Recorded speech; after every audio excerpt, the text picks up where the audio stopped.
Assalamualaikum warahmatullahi wabarakatuh. Di sini saya Ita Purnamasari dari kelas 3B D4 TKI ingin mempresentasikan dari salah satu soal UAS OTK 3 tentang evaporasi. Larutan NaOH pada suhu TF derajat Celcius sekian, konsentrasi XF akan dipekatkan menjadi konsentrasi X1 di dalam triple efek evaporator dengan konfigurasi reverse feed. Sebagai pemanas digunakan saturated steam yang masuk pada efek pertama pada tekanan PS kilopascal. Tekanan pada efek ketiga adalah P3 kilopascal. Koefisien transfer panas tiap efek masing-masing U1, U2, dan U3 dalam satuan watt per meter persegi Kelvin. Jika luas area dari ketiga efek evaporator itu sama, yaitu A dalam meter persegi, maka dapat dihitung laju alir umpan masuk evaporator. Yang kedua, kebutuhan steam pemanas. Dan yang terakhir, laju alir produk larutan NaOH yang keluar efek pertama. Untuk TF, XF, X1 yang bercetak tebal, ini bisa disesuaikan dengan nomor absen. Bisa dilihat dari penjelasan di sini. Karena nomor absen saya 17, maka saya mendapatkan data seperti yang tertulis di sini.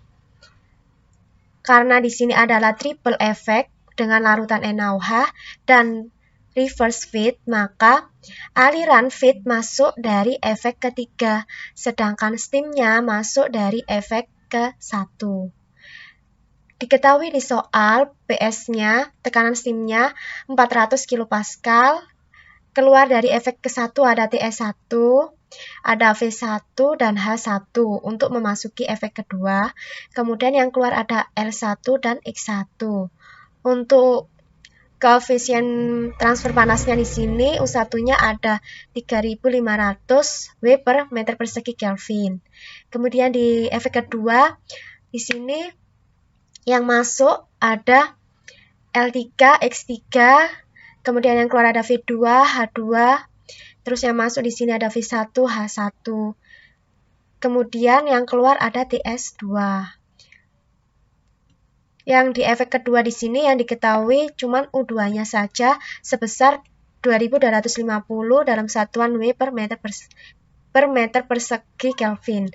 Kemudian di efek ketiga di sini ada yang masuk ada feed-nya, tapi laju alirnya belum diketahui karena dicari. Di sini ada suhu dari umpan yaitu 40 derajat Celcius, XF-nya 0,15, P3-nya di sini ada 18 kilopascal. Yang keluar ada V3, H3, X3 sama L3. Diketahui U3 di sini 1700 W per meter persegi Kelvin. Kemudian di sini yang keluar ada TS3.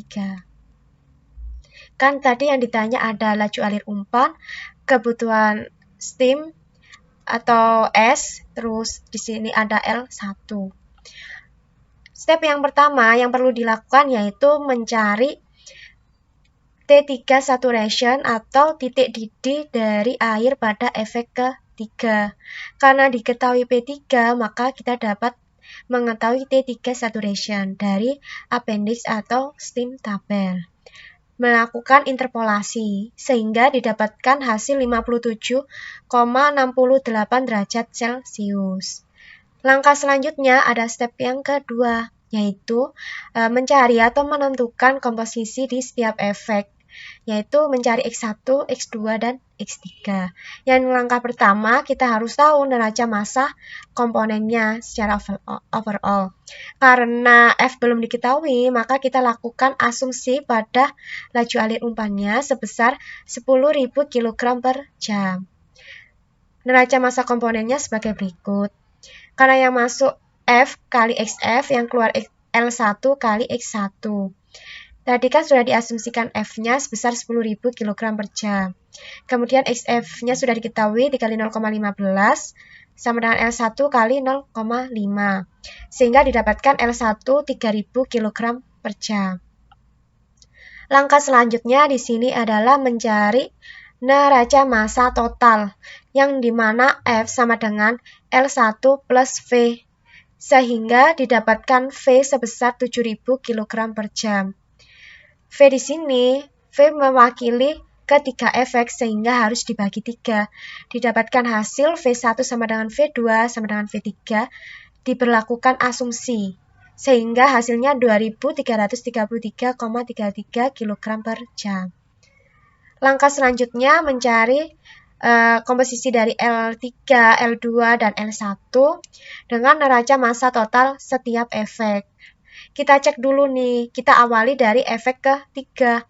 Karena di efek ketiga di sini adalah umpan yang masuk ke efek 3, makanya saya melakukan di efek 3 dulu. Yang masuk kan ada F sama dengan yang keluar ada V3 sama L3. Kita cek apakah persamaannya benar. Benar ternyata. Setelah itu didapatkan hasil L3 7.666,67 kg per jam. Baru kita masuk ke efek yang kedua. Kita lihat di konfigurasi gambarnya dulu. Nah, di efek kedua di sini yang masuk ada L3 dan yang keluar ada V2 dan L2. Apakah benar persamaannya? Benar ternyata. Sehingga didapatkan L2 sebesar 5.333,34 kg per jam. Kemudian di efek yang pertama, kita lihat di konfigurasinya. Yang masuk di efek pertama ada L2, kemudian yang keluar ada V1 dan L1. Kita cek apakah benar. Benar, sehingga didapatkan L1 3.000 kg per jam. L1 di sini dicari lagi hanya untuk cross check di awal tadi neraca massa komponennya. Kemudian kita tahap selanjutnya mencari X1, X2, dan X3 menggunakan neraca massa komponen setiap efek. Di efek yang ketiga sama, yang masuk sama dengan yang keluar, yaitu Fxf sama dengan L3 kali X3, sehingga didapatkan X3 sama dengan 0,2.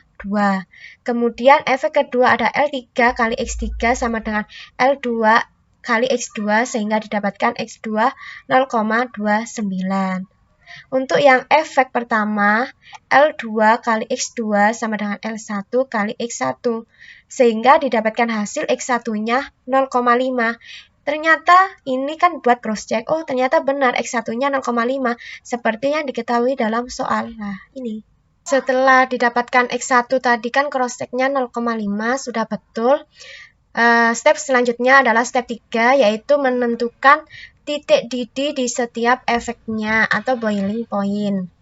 Tahap pertamanya kita harus dapat menentukan TS-nya dulu atau TS1, karena di soal sudah diketahui tekanan steamnya itu sebesar 400 kPa, sehingga didapatkan TS pada steam tabel atau appendix A29 sebesar 144,22 derajat Celcius. Dilakukan interpolasi ya ini. Kemudian tahap selanjutnya ada mencari BPR1, BPR2, dan BPR3. Karena saat mencari BPR1 itu memerlukan TS2, maka kita ambil asumsi TS2 itu 100 derajat Celcius. Dengan X1 0,5.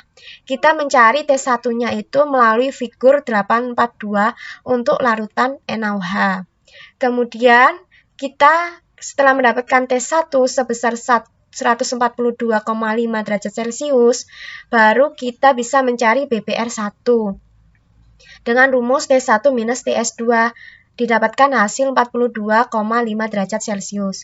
Sama untuk mencari BPR2, cuma di sini asumsi TS3-nya itu lebih rendah dari TS2. Saya memakai asumsi 85 derajat Celcius dengan X2 0,29. Kita cari T2 ini 99 derajat Celcius melalui figur 842. Baru kita mencari BPR2 dengan hasil 14 derajat Celcius. BPR3 di sini kita memakai TS4-nya sebesar 57,68 derajat Celcius.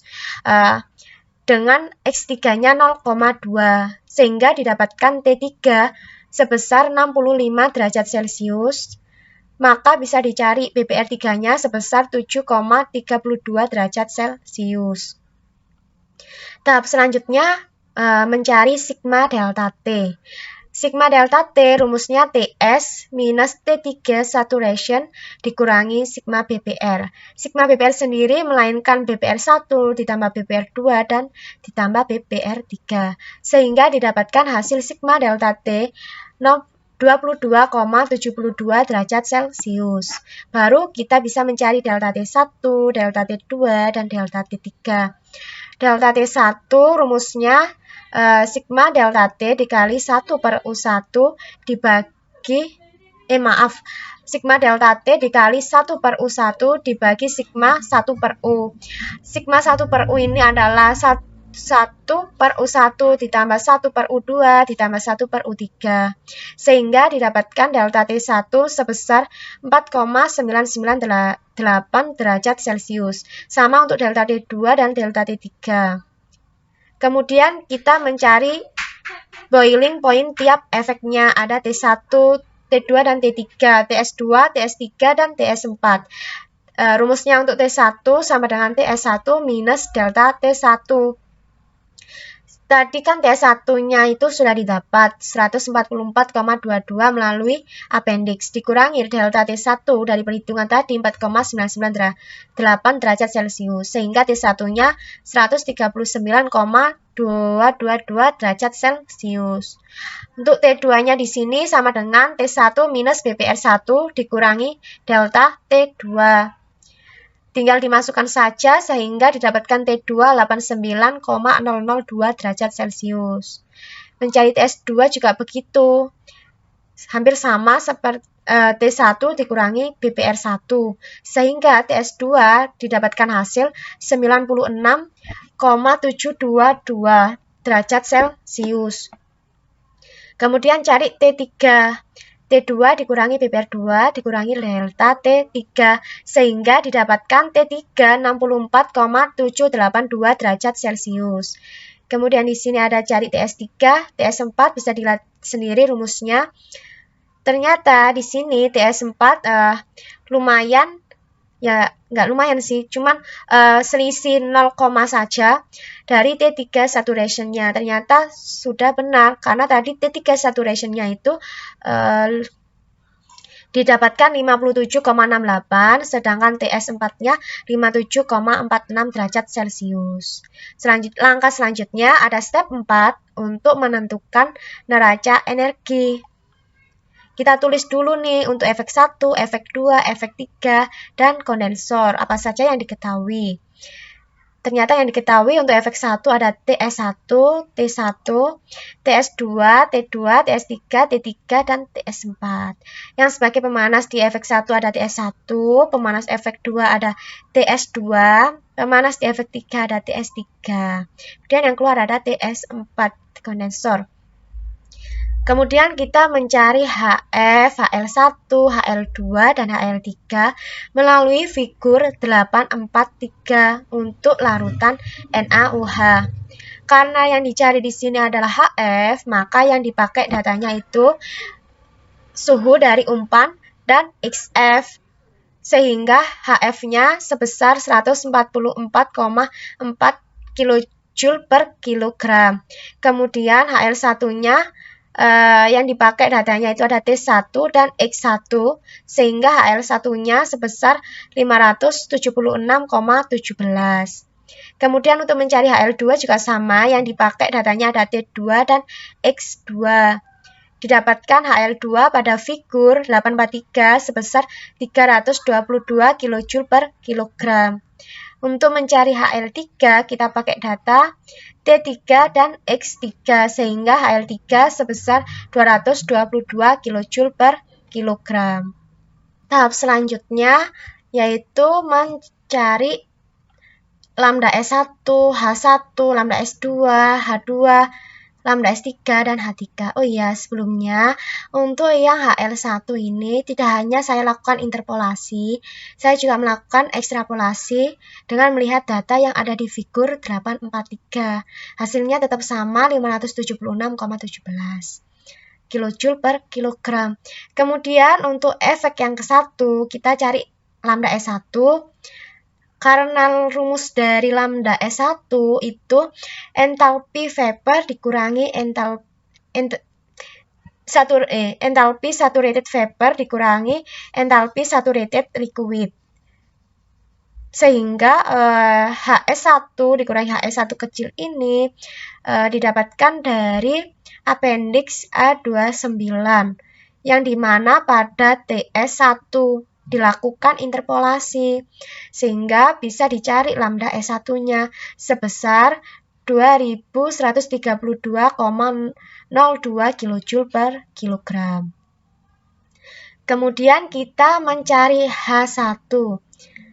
Mencari H1 rumusnya entalpi saturated vapor kedua ditambah Cp kali BBR1.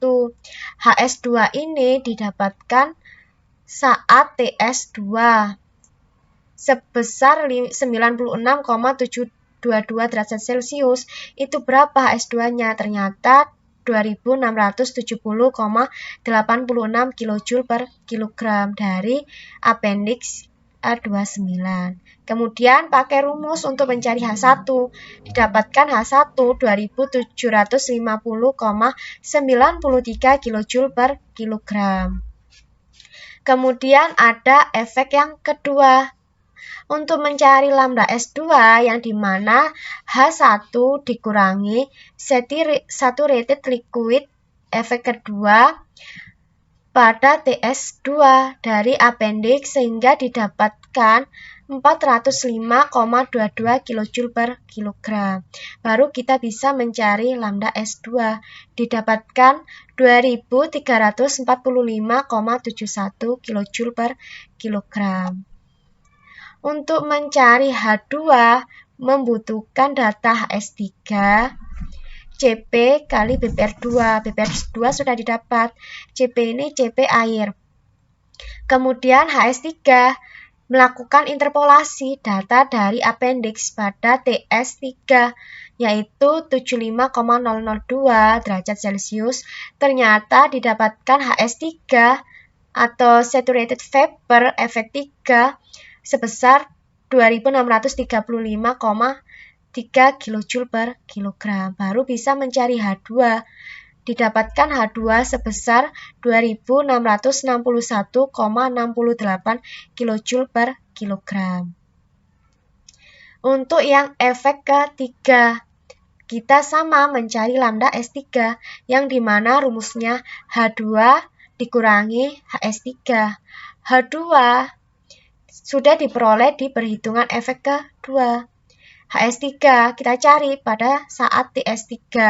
Ternyata HS3 didapatkan 313,94 kilojoule per kilogram.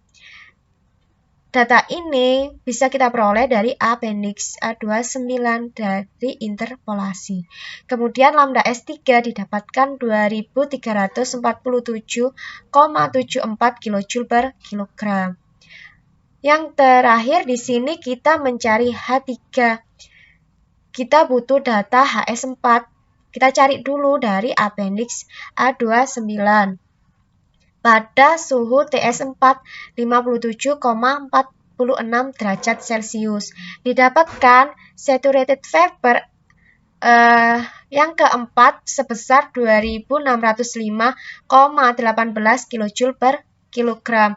Sehingga H3 diperoleh 2618,97 kilojoule per kilogram.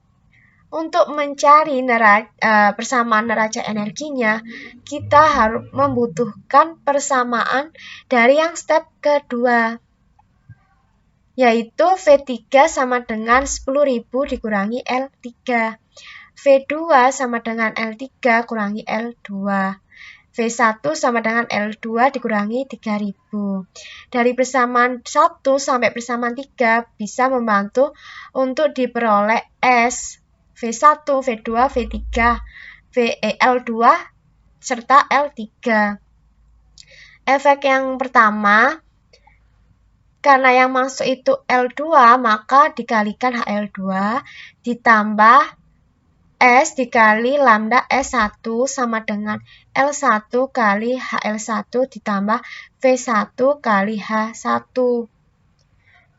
Karena di sini L2 belum diketahui, maka dilakukan karena L2 belum diketahui, sehingga di sini tetap L2, HL2 tadi sudah dicari di step sebelumnya, yaitu 322 ditambah S kali 2132,02 sama dengan 576,17 L1 ditambah, lah ini karena V1 kan belum diketahui, dilakukan substitusi persamaan 3 ke efek 1 ini, L2 minus 3000 dikali 2750,93, sehingga didapatkan persamaan 4, yaitu S sama dengan 1,14 L2 dikurangi 3060,14.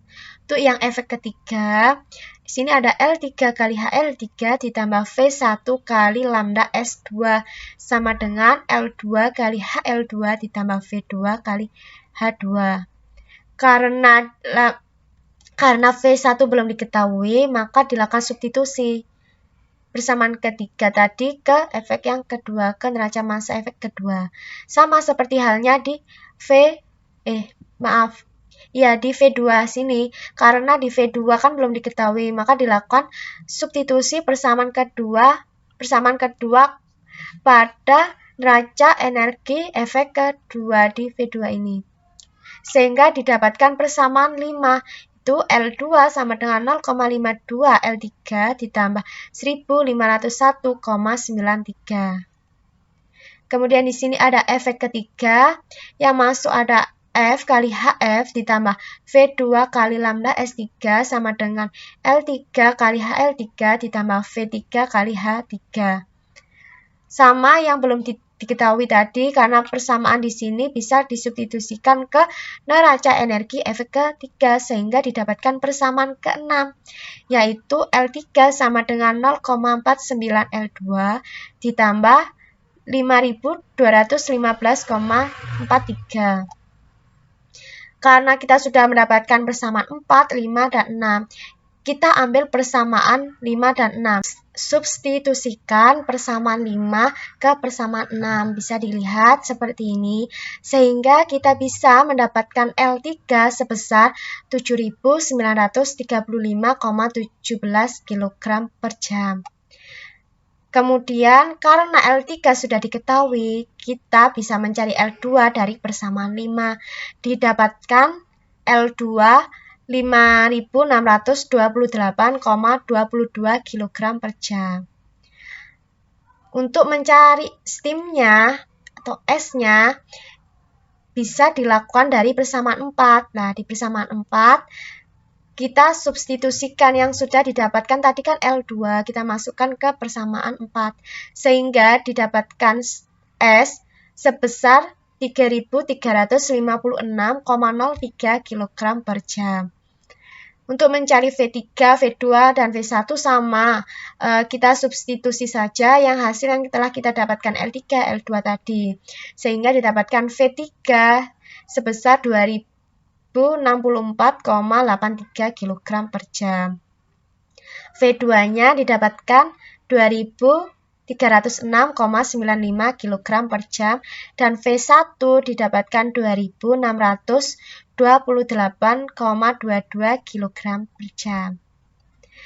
Step yang terakhir yaitu step 5, menentukan luas area setiap efeknya, luas area evaporatornya, penampangnya, yaitu dengan kita mencari dulu Q1, Q2, dan Q3. Q1 yang dimana S dikalikan lambda S1.